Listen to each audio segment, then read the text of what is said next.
아침 독서 모임 필소그 뒤풀이 대화 시작하도록 하겠습니다. 비폭력 대화 3장, 있는 그대로 관찰하기 같이 이야기 나눌 건데요. 3장 읽으면서 마음에 와닿는 문장, 떠오르는 에피소드나 생각 편안하게 나눠보도록 하겠습니다. 우리 송이님 먼저 시작해 주시겠어요? 네, 저는 이거 처음에 읽었을 때 왜 이 문장이 눈에 보이지 않았을까라는 생각을 하면서 64쪽, 64쪽 보시면 그 루스 베버마 이분의 친구 시가 나오죠. 게으르다, 뭐, 바보인 아이를 본 적이 없습니다. 이 시가 끝나면 나오는 첫 문장입니다. 어, 한 사람을 전인격적인 존재 그 자체로 보는 능력. 이거 이해하시겠어요? 저 이거 우리 카프카의 변신 읽었잖아요. 함께 읽었잖아요. 그 변신을 읽고 나서 이 문장이 눈에 들어왔어요.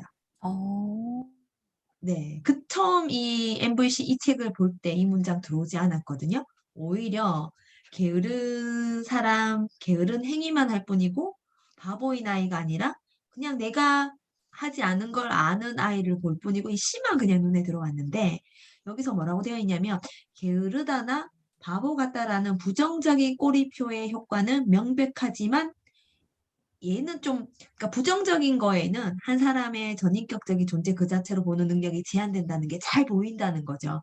그렇지만 오히려 긍정적이거나 요리사처럼 중립적으로 보이는 말 또한 한 사람을 전인격적인 존재 그 자체로 보는 능력을 제한한다라고 되어 있어요. 그래서 우리가 변신을 읽으면서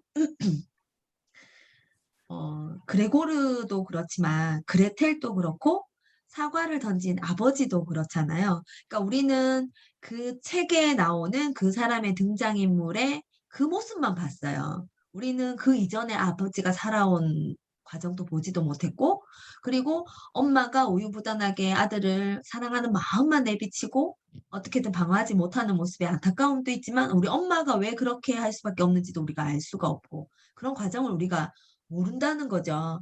그렇지만 가족이라는 가치, 한 사람 한 사람의 가치 그대로를 본다면, 그래서 우리가 독서 모임을 할 때 저는 도로시 님이 마지막에 우리 한 줄 남기는 문장에서 이 비폭력 대화 책을 함께 하지도 않았음에도 불구하고 그런 문장을 남기셨어요.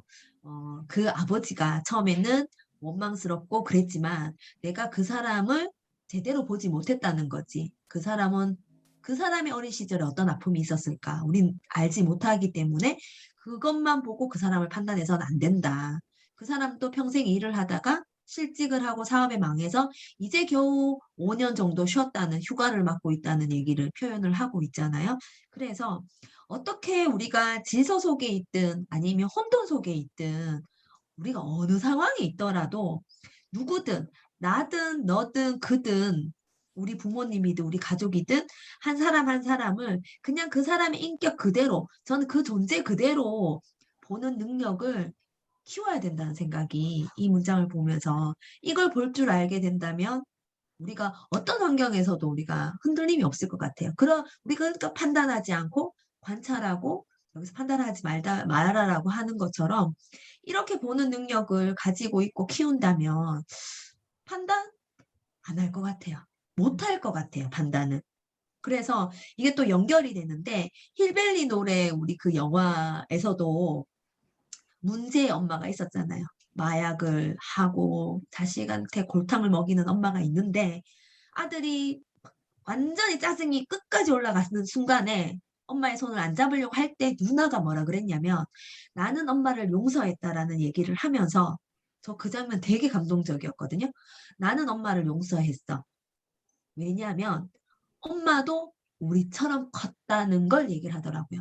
그러니까 자기들은 엄마들이 어떻게 컸는지 모른단 말이죠. 우리 자식들은 나의 아들, 나의 딸은 우리 엄마가, 우리 아빠가 어린 시절에 어떻게 컸는지를 알 수가 없거든요. 근데 거기서 주인공의 누나가 엄마도 우리처럼 가정의 폭력 속에서 엄마도 그렇게 커왔다는 거죠. 그러니까 엄마가 의지가 약해 보이고 저렇게 자기를 놓아버리는 저런 상황이 내가 용서를 할 수 있겠더라는 얘기를 하면서 그 주인공 아들이 엄마의 손을 끝까지 잡고 있었거든요. 그래서 그 순간에서도 우리가 영화를 보건 엄마를 보는 그런 시각이나 모습이 정말 한 사람을 전인격적인 존재 정말 그 자체로 보았다면, 보고 있다면 우리가 정말 서로 다 행복할 것 같아요. 용서할 수 있고, 나 이 문제 진짜 아끼려고 했는데. 졸업할 네. 때 있다. 아름답다. 완전 긍정적이다. 그죠. 이 소민이 문제 졸업하세요.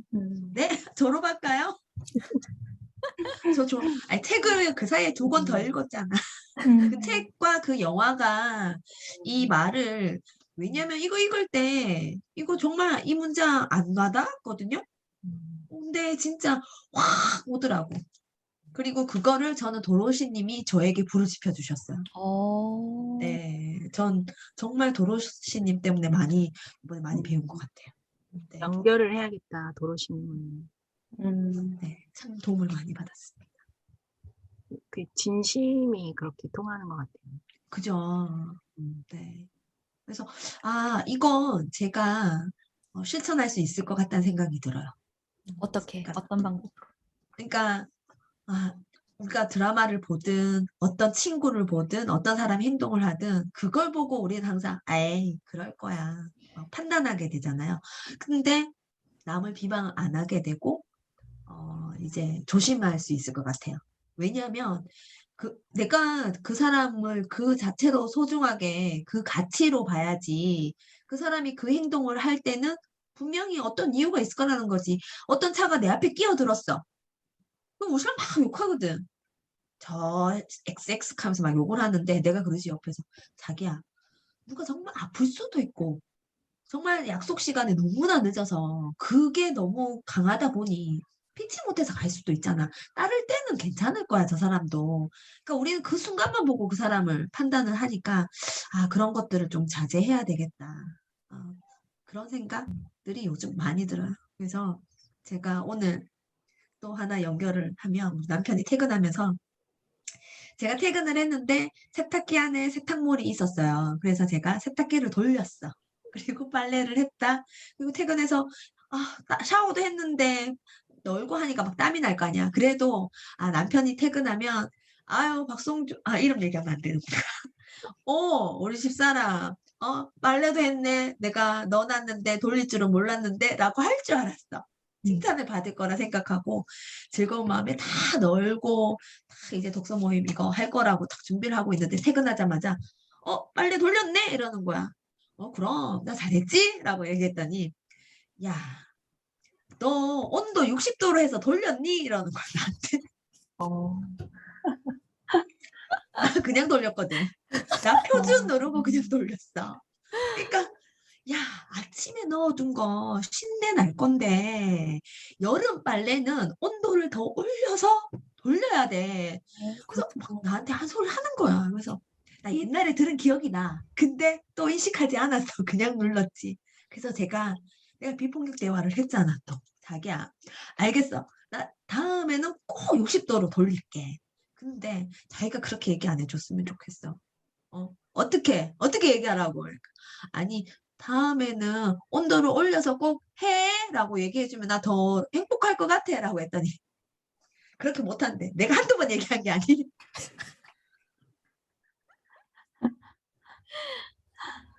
이게 제가 문제인 거죠. 저는 문제가 없다라는 게 전인격적인 존재 그 자체를 보는 능력 아니에요. 사실은 송이님도 문제가 없고 송이님 남편분도 문제가 없는 거잖아요. 저는 전인격적인 남편분이 문제가 있다고 봅니다. 남편이 그렇게 잘하면 안 돼. 남편이 60도로 돌리는 걸 안다는 것 자체가 문제가 있다고 봅니다. 나는 오늘 꿀팁 하나 얻었네. 여름 빨래는 60도로 해야 되는구나. 60도든 70도든, 그러니까 보통 우리가 세탁기가 한 40도로 설정돼 있거든요. 그렇죠. 그러니까 요거를 온도를 그러니까 늘 삶으면 굳이 그렇게 할 필요는 없어요. 늘 삶으면. 근데 요즘 뭐 맨날 삶나? 다 삶으세요? 삶지. 어. 안 그냥 삶잖아. 표준으로 그냥 계속 돌리지. 누르잖아. 그러니까 그거 하기 전에 온도만 한 10도, 20도 정도만 올리면 여름 빨래는 훨씬 냄새도 안 나고 높은 온도에 하니까 우리 남편이 그렇게. 난 나도 그런 잔소리 한번 들어봤으면 좋겠네. 그러니까. 그 남편이 정상의 범위에 맞아요. 있다고 맞아요. 잘하는 그래. 대신에 잔소리를 많이 합니다. 그래서 제가 얘기하죠. 왠지 하지 물 말고 맞을 것 잔소리 하지 마. 같아. 안 해도 되니까 잔소리 하지 마. 안 하면 섭섭할 걸. 그러면 한번 그러니까. 그렇습니다. 음, 네. 일단 저희 나눔은 여기까지 할게요. 네. 감사합니다. 너무 재밌었어요. 네. 다행입니다. 긍정적이네. 네. 고듬님 아, 한번 들어볼까요? 저는 별로 재밌는 얘기는 아니지만 저는 여기 앞장에 이 마셸 그 시가 너무 와닿았어요. 처음에는 그렇게 와닿진 않았는데 두 번째 읽을 때 이 시가 왜 이렇게 마음에 와닿는지 내가 무엇을 했다 혹은 하지 않았다라고 말하는 건 받아들일 수 있어요. 그리고 내 행동에 대한 당신의 평가도 괜찮아요. 하지만 두 가지를 섞지는 마세요. 그 밑에 내가 일을 끝내지 못해서 실망했다고 말해도 좋아요. 하지만 무책임하다라는 말은 내게 동기를 주는 말이 아닙니다. 이 말이 너무 마음에 와닿는 거예요. 그래서 이 무책임하다 이렇게 꼬리표를 붙여버리면 이 사람을 이렇게 딱 판단해 버리잖아. 이 한 가지 행동을 가지고 무책임하다 이렇게 이제 낙인을 찍어버리면 이 동기를 주는 말이 아니다. 이 말이 제가 그 예전에 우리 작은 애가 여기 고등학교 들어오면서 입학하면서 여기 수원으로 이사를 왔거든요. 그 친구도 없고 아는 사람도 하나도 없으니까 애가 좀 무기력했었어요 처음에. 학원을 보내면 학원을 계속 늦는 거예요, 얘가 5분, 10분씩 습관적으로. 그래가지고 제가 애한테 그랬거든요. 너는 왜 맨날 학원 시간을 늦게 가냐고 5분, 10분씩 늦냐고 그래. 그러니까 사실은 제가 그 말 속에 내가 애한테 원했던 거는 학원 시간을 좀 잘 맞춰서 갔으면 하는 그거였는데 제가 맨날 왜 5분, 10분씩 늦어 이렇게 얘기하면 비난하는 것밖에 안 들리니까 이 어떤 동기를 주는 말이 아니잖아요. 그러니까 계속 그렇게 5분, 10분씩 늦는 거예요. 근데 지금도 계속이라고 얘기하는데 가만 생각해 보면 일주일에 한 두세 번 정도는 항상 늦었던 것 같아요. 항상 두세 번 정도는 5분, 10분씩 늦게 가. 차라리 너 이번 주에 3일, 3번 늦게 갔다 이렇게 그렇게 이렇게 얘기를 했었어야 되는데 난 엄마는 좀 학원 시간 좀 잘 맞춰갔으면 좋겠다 이렇게 얘기를 해야 되는데 맨날 5분, 10분씩 늦게 갔냐고. 그래서 마음이 아프더라고 이거 보니까 이 시 보니까. 저는 이 시 뭔가 잘못 쓰여졌다 이래가지고 원문 갖고 와라 이래가지고 원문 대조하고 그런 적 있어요. 이게 도대체 말이 되냐 이렇게 좀 나와봐도 이게 뭔가 잘못됐다 이렇게 하면서 아무튼 근데 어느 날 이게 잘못된 게 아니네 한 세 번쯤 고듬님은 2번 읽었지만 저는 3번, 4번 한 4-5 번쯤 읽었을 거예요. 그러니까 이거 잘못된 게 아니네? 엄청 잘 쓴 거네? 이렇게 되는 거. 그렇게 이해가 되더라고요.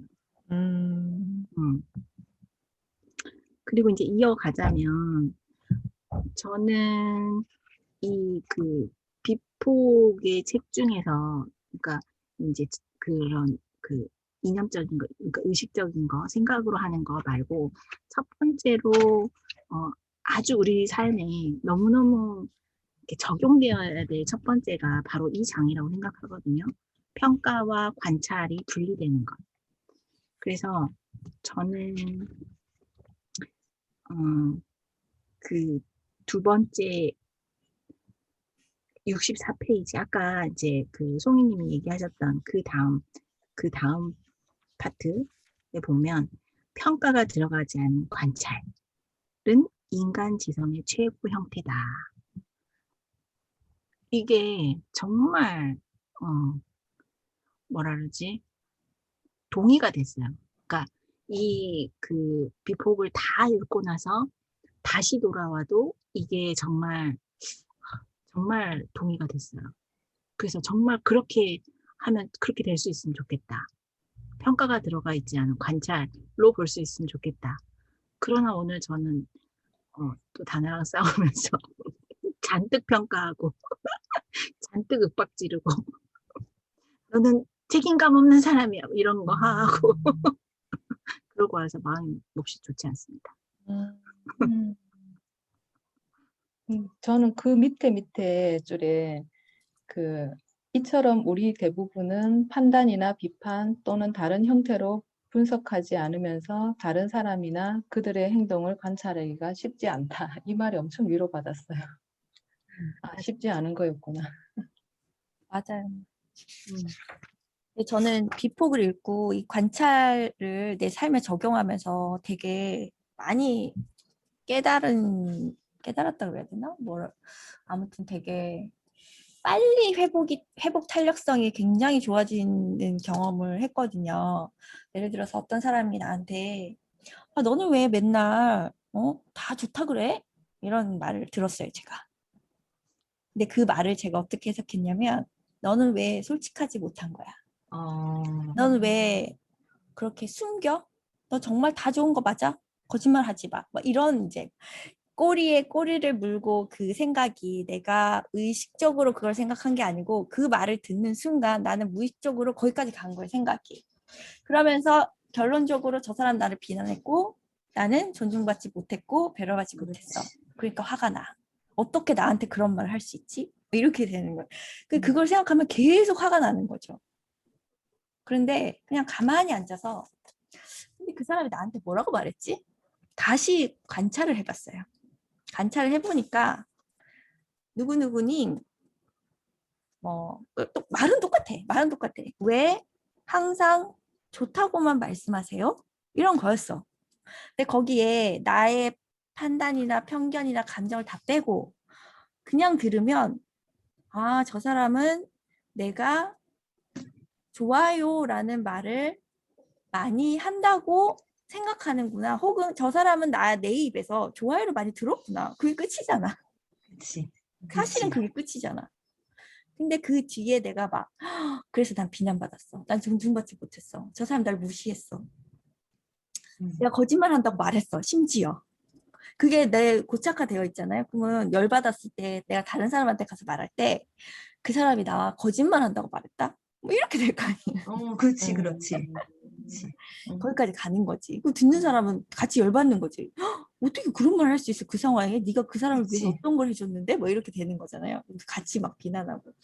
근데 이거를 공부하고 난 뒤에 바로 그냥 앉아서 그 말을 아무 감정 없이 그 단어만 딱 듣는 순간 아, 이게 모든 것이 나의 해석이었구나라는 게 이제 의식적으로 이렇게 올라오는 순간 괜찮아지더라고요, 그냥.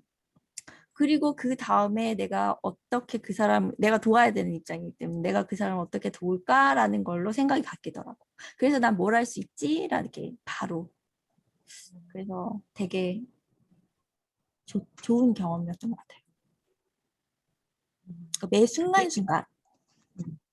이 70쪽 보면 지금 오코치님 얘기한 게 내가 대응할 수 있는 방법에 몇 가지가 있다라고 마셜이 얘기를 해요. 그 중에 세 번째, 지금 오코치님 하신 게 그가 한 말의 이면에 과연 무엇이 있는가에 초점을 맞춘다. 내가 오코치님 판단을 넣지 않고 그냥 그 사람의 한 말만 가지고 거기에 대한 의미만 생각을 하는 거지. 그러니까 오코치님은 개인적으로 첫 번째 받아들이지도 않았고 두 번째 상대가 나를 공격했다고 보고 반격하지도 않았어요. 근데 저 사람이 왜 나를 공격하지라고 생각할 수도 있잖아. 그렇게 생각을 했다면 내가 반격을 했을 확률도 높고. 근데 다시 한번 찬찬히 생각을 해봤다 그랬잖아. 그러니까 개인적으로 받아들이지도 않고 그 사람이 공격했다는 생각을 끄는 거야. 싸우려고 하지 않은 거지. 그치? 그러고는 그 사람의 말을 있는 그대로 이해하려고 하신 거죠. 그런 거 우리 살다 보면 되게 많아요. 모텔 뒷골목에서 누구랑 걸어가는 걸 봤어. 라고 나는 옆 사람한테 얘기를 했거든. 어머, 그래? 야, 걔들 그렇고 그런 사이야? 라고 얘기하고 걔가 한 사람만 건너가면 걔네 둘이 그 모텔에서 나왔대로 바뀌어버려요. 그런 게 너무 많아. 거기 그러니까 우리가 이렇게 얘기를 하면 그 사실만 팩트만 얘기해. 거기에 너의 생각과 너의 판단은 빼. 예를 들면. 그러니까 저는 저 직장에서도 우리 특히 나이 드신 우리 여사님들 많거든요. 되게 많이 싸우는 편이에요. 정말 심할 때 칼 들고도 싸워요. 나 화장실 간다고 걸어가잖아. 죽이려고 칼을 드는 게 아니라 일하는 게 칼 들고 일을 하거든. 그러면 어떤 때 우리 여사님 한 분 들어올 때 저한테 이러거든요. 쌤, 칼 들고 들어와. 쌤, 이거 몇 킬로 들어왔는데 하고 무릎으로 칼 들고 들어오거든. 그러니까 자기가 일을 하다가 일하는 그대로 이제 무의식적으로 막 내가 칼 좀 내려놓고 라고 내가 이제 농담으로 얘기를 하거든요. 그러니까 그런 환경에서 우리가 일을 하다 보니까 누가 어떤 행동을 했고 어떤 말을 했는 거를 듣고 그냥 거기서 끝내야 되는데 들은 걸 누가 너를 그렇게 얘기하더라? 하더라? 라고 전달을 해버리면 거기서 사단이 나죠. 그러면 그러면 네가 나한테 그런 말 했다면서 네 그랬나 안 그랬나 이러거든. 그러면 어떤 말을 했는지 그게 중요한 건 하나도 없어. 사라지고 누가 그러던데 누가 그 말을 했는데 거기 흐려져 버려. 그러니까 이런 참 조심스럽게 정말 이런 판단 이런 거는 섞으면 안 되겠다. 그러니까 진짜 거짓말이 훈련을 많이 돼버려. 해야 되는 영역인 것 같아요. 그게 이제 그게 같이 보호되는 어떤 그 첫 번째 출발인 것 같아요. 나도 아까 모코치님 얘기하셨듯이 내가 그러기도 하고 또 내가 그런 어떤 상황에서 내가 상처받기도 하는데 결국 내 해석에 의한 상처였다고 생각하면 또 아무렇지도 않게 돼버리잖아요. 그러니까 올바른 해석 또 소위 얘기하는 것처럼 올바르게 얘기하는 거. 네. 첫 출발이 관찰이라서 이거 진짜 너무너무 중요한데 진짜 잘 안 되는 게 또 이거예요. 정말 정말 잘 안 되고 심지어 우리가 그 평가 없는 관찰이라고 하는 것조차도 사실은 관찰이 아니라 평가인 경우가 많다. 예를 들면 더러운 운동화야. 이런 것도 사실 온전한 관찰이냐는 거지. 더럽다는 것도 사실 어떻게 보면 또 평가가 들어가 있다는 거잖아요. 그러니까 언제 평가가 들어가 있지 않고 얘기할 수 있다는 건 인간 지성의 최고 형태가 맞다는 거지. 햇살쌤 말씀 들으니까 여기 지금 우리 61쪽에 이제 중간에 보면 평가는 특정 시간과 맥락에 따른 관찰을 바탕으로 이루어져야 한다라고 되어 있어요.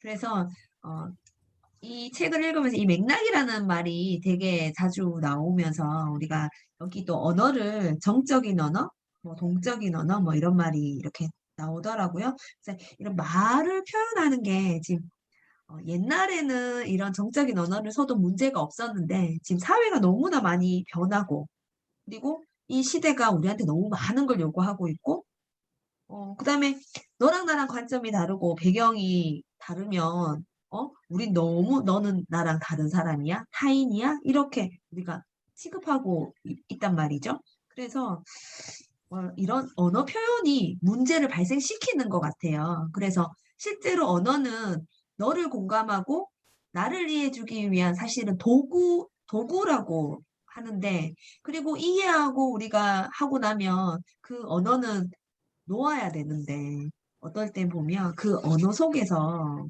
이제 문제가 많이 생기는 것 같아요. 그래서 62쪽 위에 보면 우리 문제의 일부는 항상 변하는 지금의 세계를 상대적으로 고정적인 언어로 표현하고자 하는 데서 나온다.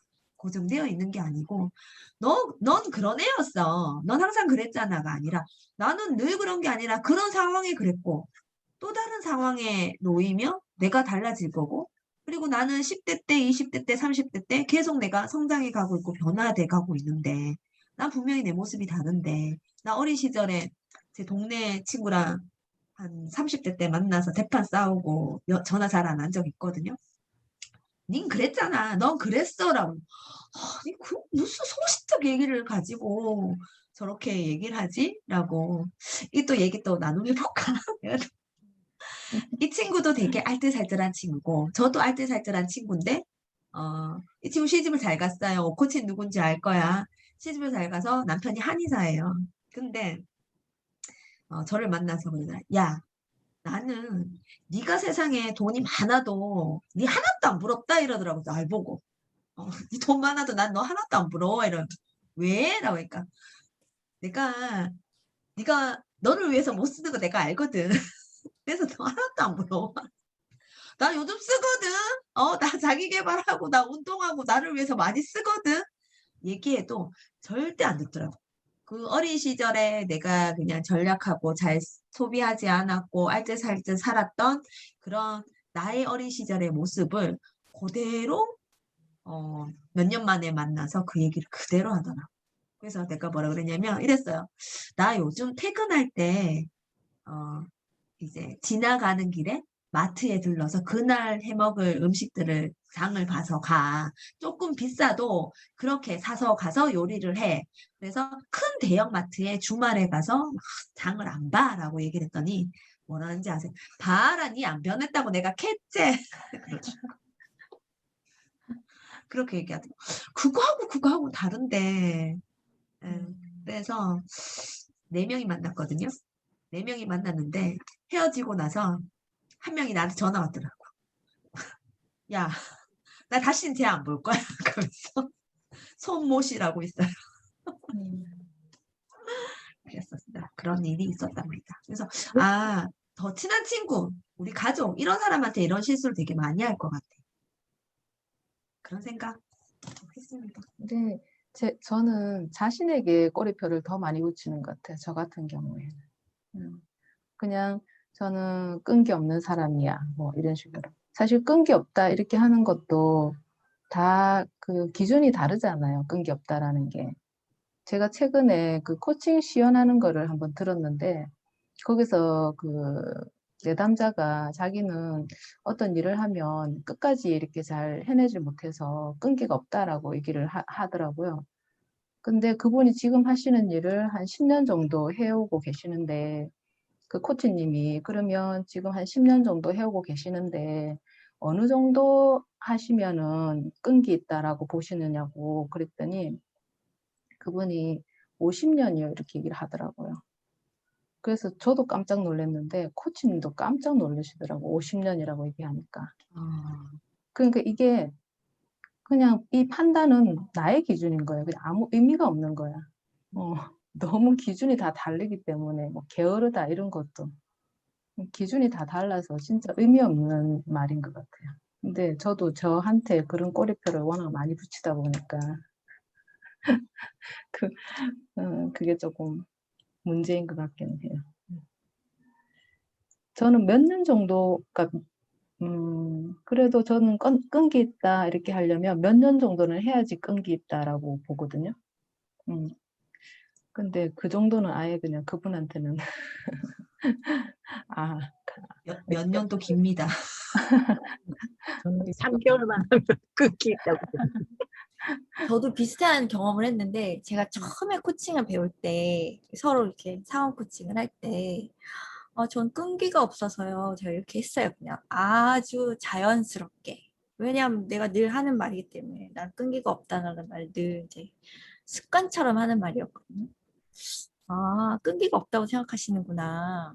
그러면서 근데 이제 자기가 듣기에는 뭐 학원도 뭐 영어에 관련된 거 20년 하고 그랬다고 하는데 비슷한 질문이었어요. 제가 볼 때는 영어를 한 20년 하셨으면 그 끈기 있는 것 같은데 왜 끈기 없다고 생각하세요? 이렇게 저한테 묻는 거예요. 그때 이제 한번 탁 두들겨 맞은 그런 느낌. 그러네. 생각해보니까 그걸 20년 했네? 그 정도면 끈기 있는 거 아니야? 근데 나는 내가 끈기가 없다고 생각했지? 이제 이 질문을 건너간 거야, 나한테. 나는 왜 내가 끈기가 없다라고 믿게 되었을까? 그리고 저한테 계속 물어보니까 뭐가 있냐면 어렸을 때 우리 아빠가 나한테 했던 말이에요. 끊임없이 너는 끈기가 없어. 왜냐면 어디 학원을 다니면 우리 여동생은 쭉 끝까지 그냥 학원에서 그만 나오라고 할 때까지 가는데 나는 재미없으면 그만두고 버렸거든요. 우리 아빠가 어렸을 때 내가 한 많은 말들이 내 머릿속에 나의 그 검열자, 심판관으로 자리 잡아서 저한테 계속 그렇게 얘기하더라고요. 그래서 그 코칭을 마치고 난 뒤에 제가 이제 어떤 자기 비난이 올라올 때 어떻게 해보시겠어요? 해갖고 제가 액션 플랜으로 짠 게 뭐였냐면 이 목소리는 누구의 목소리지? 하고 질문을 던지기로 했어요. 그래서 그 이후에 정말 많은 우리 아버지의 목소리를 제가 찾아냈지 않습니까? 넌 체력이 약해. 그래서 뭘 못한다. 이것도 하면 안 된다. 저것도 하면 안 된다. 이런 게 다 우리 아버지가 나한테 했던 말씀이시죠. 그런 소리 하면 안 되겠다, 애들한테. 그러네. 저도 도전하는 그런 거에 장애가 늘 있는 거지. 음. 두려움의 근원이 거기에 있었더라고요. 잘 컸네, 오코치 그래도. 그렇죠. 아버지가 그런데 더 중요한 거는 이렇게 어. 하면서 그런 비난을 한 우리 아빠는 왜 그렇게 비난을 해가지고 내가 이런 생각으로 건너가는 게 아니고 이렇게 코칭 대화를 계속하면서 자기 발견하고 모닝 페이지를 쓰면서 그건 그 당시에 우리 아버지가 최선을 다해서 아빠의 일을 한 것이다라는 거를 이해하게 되는 거예요. 그게 아마 연민의 마음과 여기서 얘기한 그런 것들이 아닐까. 그분은 그분의 일을 그때 최선을 다해서 하신 거고. 그렇지. 그리고 64쪽 이거야, 결국은. 그죠? 아버지 한 사람을 아버지 전인격적인 존재 그 자체로 그치, 그치. 오코치님이 보시는 거예요, 이제는. 그쵸. 어, 그리고 그 말을 품고 산 사람은 결과적으로 나였던 거지. 그렇지. 거기서 벗어나지 않고. 그리고 그치. 나는 이 자기 성찰을 통해서 그거를 인지하게 되었고 이제 놓아줄 수 있게 된 거지. 아버지 탓이 아니다. 그치. 근데 아버지의 탓이 아닌 거야. 그치. 그걸 발견했다고 하더라도. 근데 우리는 쉽게 아버지 탓이라고 생각할 수 있잖아, 누구나.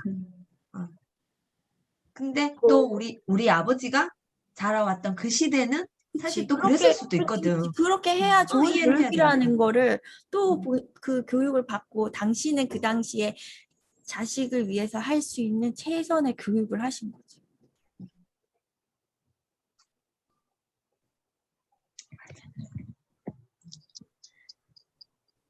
근데 그런 말 참 많이 하는데 우리 애들한테 지금 생각해보면 너는 밥을 너무 조금만 먹어 뭐 이런 거.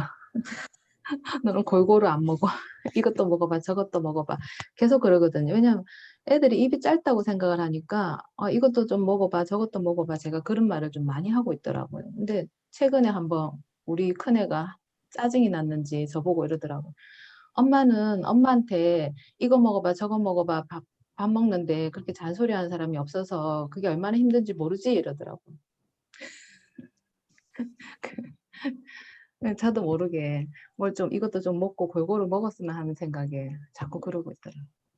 근데 제가 친정에 갔는데 친정엄마가 저한테 그러고 있더라고요. 밥 먹는데 자꾸 이거 어쩜 듣기 귀찮고 듣기 싫더라고. 엄마 내가 알아서 먹을게. 이것도 좀 먹어봐. 이게 어떻게 보고 깜짝 놀랐어요. 엄마가 나한테 그러고 있더라고요. 삶의 순간순간에 딱 인식할 때 진짜 그게 딱 그 들어오는 것 같아요. 그러니까 계속 그러고 살았던 거잖아요. 그죠? 그게 나한테 입력되고 또 내 딸이 자기 딸한테도 그렇게 하고 있을 수도 있어. 이것도 먹어봐. 엄마 왜 그래?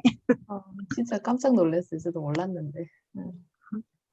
근데 우리가 지금 그런 능력을 키우는데 이게 10대 때, 20대 때 되는 거 쉽지 않을 것 같아요. 아까 우리 고도님 얘기처럼 쉽지 않다고 라는 문장으로 위로받으셨다 하셨잖아요. 그러니까 자기 자신의 존재를 인식하고 있다는 사실, 이 자기 존재 이런 가치를 인식하는 거. 그러니까 나의 가치를 또 인식하고 알아야 상대방 또 그랬었구나라고 이해할 수 있는 건데 참 이 알아차리는 게 숙제구나. 네, 그런 생각. 진짜 중요하게 지금 송이님이 하신 말이 정말 중요한 게 내가 자기 성찰을 하고 과거에 이런 걸 있었음을 수용하고 인정하고 내 삶에서 받아들이고 그 다음 단계로 나아갈 수 있었던 가장 근원적인 힘은 내가 나를 스스로 인정해 주는 거. 나의 자기 돌봄이 필요함을 받아들이고 실천한 거. 그 힘이 없었으면 못했을 것 같거든요. 거기서 출발하는 게 맞는 것 같아요. 그래서 자기를 먼저 돌봐야 된다. 제가 맨날 얘기하거든요. 근데 그거를 아이들한테 요구하기는 이제 아이들은 성장하는 과정이 있어야 되기 때문에 그 이전 단계를 계속 해가는 그런 과정이고 그 전에 부모가, 엄마가, 아빠가 그 자기 돌봄, 아까 오코치님 얘기하셨던 그런 그 자기 인식, 그리고 자기를 이렇게 사랑해 주는 것, 그런 것들을 이렇게 하면서 삶에서 보여주고 뿌리 내려야 되지 않을까. 그래서, 그래서 그것이 이렇게 피어나와야, 좀 건강해지지 않을까. 이런 생각이 들어요. 그러니까 내가 나 자신을 나의 있는 그대로의 모습을 음. 사랑해 주는 게 되면 그러니까. 자녀도 그렇게 봐주고 그러니까 그게 안 되면 내가 엄마 때문에 혹은 아빠 때문에, 이게 있으면 다시 그게 또 우리 아이들한테 우리 아이들이 또 다시 엄마 때문에 아빠 때문에가 이제 입에 붙을 수 있는 거죠. 그런 것들이 계속 대물림 된다는 게 그런 행동의 어떤 행동, 말, 이게 대물림 되는 게 아닌가 라는 생각이 들어요. 그래서 언어가 엄청 중요하다. 그러니까 갑자기 신화 얘기가 막 떠오르네. 왜 2대, 3대까지도 그렇게 만들이라 했던 그것도 떠오르고 그 변신에서 나눔했던 도로시님이 이제 그런 스토리에서도 좀 더 엄마에 대한 가족에 대한 폭넓은 이해를 하는 그런 거. 이게 제가 이거 MVC 디플이 좋다. 왜냐하면 또 좀 시간이 지나서 다시 보니 또 새롭고, 네.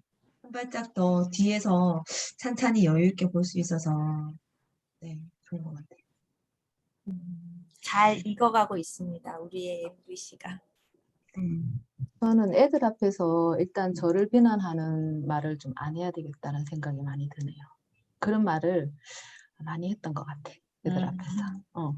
그래가지고 이제는 애가 크니까 오히려 애가 나한테 이렇게 반대로 위로를 해주는 거야. 엄마 아니야. 엄마 이렇게 했잖아. 그래서 아니야. 오히려 거꾸로 나를 위로해줘.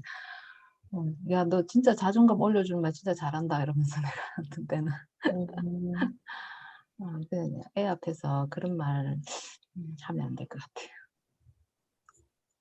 다음 주까지 자기를 사랑하고 있는 그대로 봐주는 시간을 가지도록 합시다. 오늘은 여기까지. 여기서 마무리하겠습니다. 수고하셨습니다. 안녕.